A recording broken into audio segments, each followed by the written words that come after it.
I'm Terry Martell. I'm the director of the Weissman Center for International Business, and it's my privilege and pleasure to be your host today. I want to welcome all of you, and today's award breakfast marks the kickoff of World Trade Week, New York City, which consists of a series of programs around the entire region.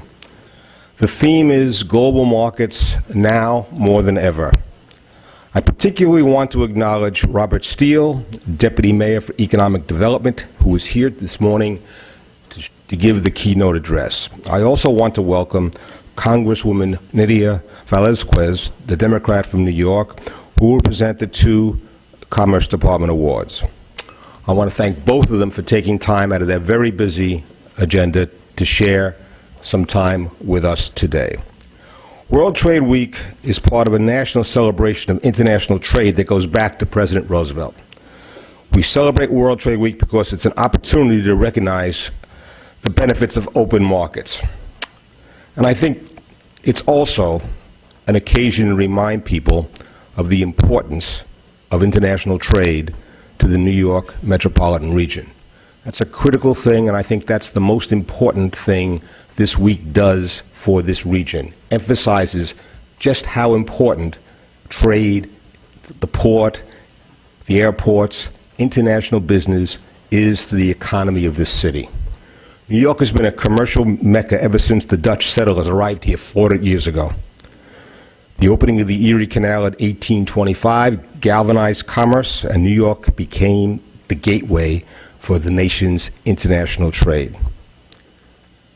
The region's role as a hub for global commerce skyrocketed during the 20th century, particularly as container shipping fostered the emergence of new trading partners in Latin America, Asia, the Middle East, and Africa. The arrival of jet aircraft slashed international travel time from days and weeks down to a matter of hours, facilitating the movement of both people and goods in and out of our region. International trade has continued to grow in importance. Here are some statistics that illustrate the importance of trade to the region as a whole. In 2011, two-way trade through the New York-New Jersey Customs District increased by 18% to a little over $418 billion. For the first time in memory, the New York District is within striking distance of Los Angeles as the largest trade region in the nation. The total value through New York is now only 10% behind Los Angeles. That's an extraordinary change over the years, right? Truly extraordinary. New York metropolitan merchandise exports, which include exports from the New York, northern New Jersey, Long Island area, reached $85 billion, the highest export value of any metropolitan region in the country. Census data shows that over 94% of New York State exporters are small businesses. Today we honor 4 of these small businesses that have taken advantage of trade opportunities.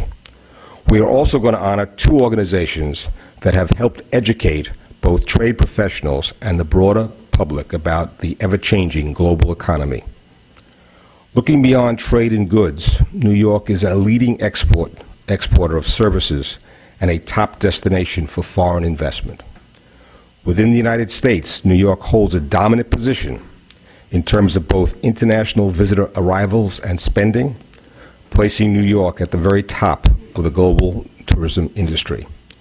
New York City accounts for nearly 1/3 of all international arrivals in the United States and ranks either first or second among destinations of choice for international travelers. In terms of national employment, New York City ranks 4th in travel and tourism-related jobs. Something near and dear to my heart, New York is a leading exporter of educational services. New York ranks an impressive number 2 in the country in terms of foreign students attending our universities in 2011. These students represent an important export of services. It is estimated they spend over $2.4 billion while in New York, a significant impact on our local economy. These students also bring their ideas and talent and help us to connect to the wider world. All these are ample reasons for being here today and honoring World Trade Week and the men and women who make it happen. Our co-chairs for World Trade Week are Richard Larrabee, Director of Port Commerce at the Port Authority of New York and New Jersey, and Jim Wall, Partner and Director of the International Tax Services Group at J.H. Cohen. Their enthusiastic commitment to this project has been critical to its success. We have over 40 partner institutions, organizations participating in World Trade Week, including the U.S. Department of Commerce, the Small Business Administration, the Empire State Development, the Port Authority of New York and New Jersey, the New York Economic Development Corporation, Foreign Trade Commissioners and Consulates, binational chambers of commerce, the New York Public Library, and the Manhattan Chamber of Commerce. Events are going on throughout the city.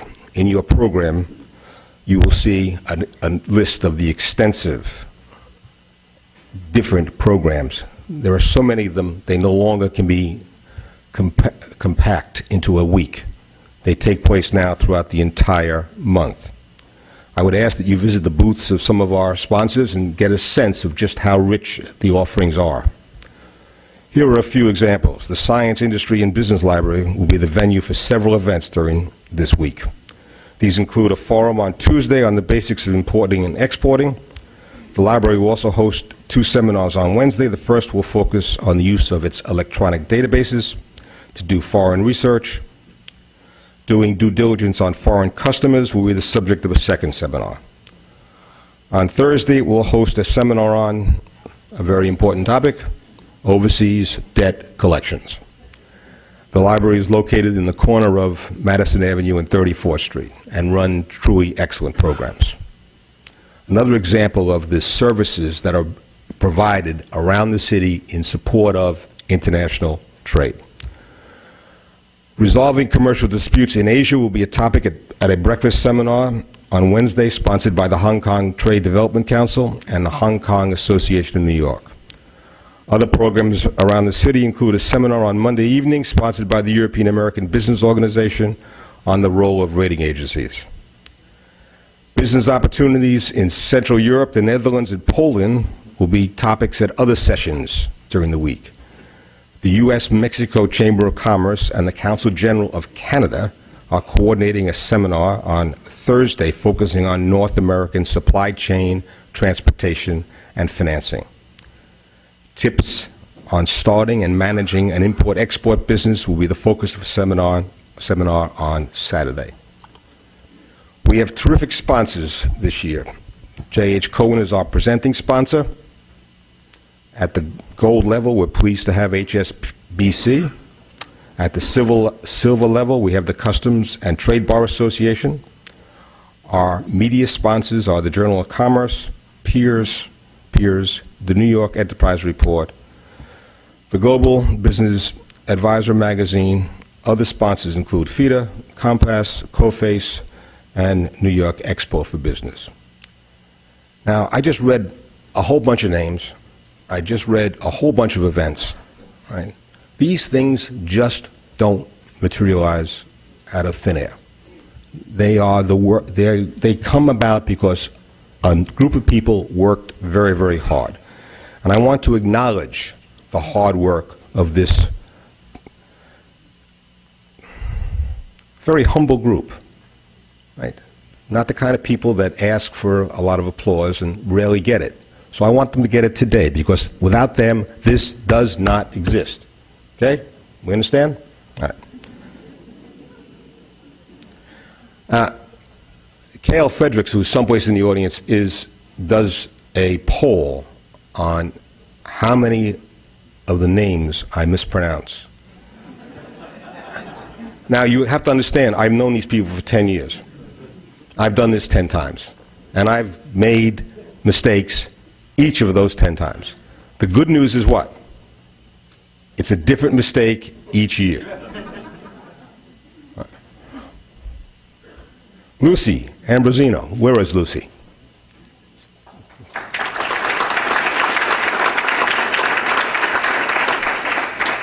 Port Authority of New York and New Jersey. Peter Bengtson. Where's Peter?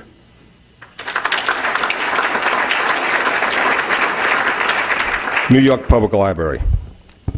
Darrell Blankenship, New York, New Jersey Freight Forwarders. You got up and down so fast. You're Darryl? Yes. Hi, Darryl. Jetta Denand and Cale Frederick from the U.S. Department of Commerce. Where's Cale?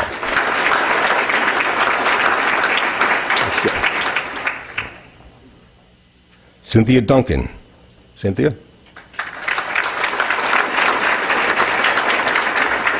U.S. Counsel for International Business. Barney Lear. Barney?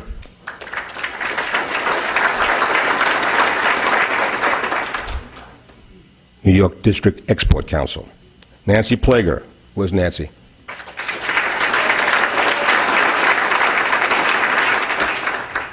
Manhattan Chamber of Commerce.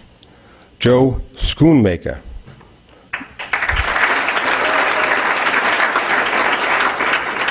Joe heads the New York District Export Council. Charles Dugan. Also from the District Export Council. And last but not least, my bestest favoritist of all, Lena Sko from the Weissman Center for International Business.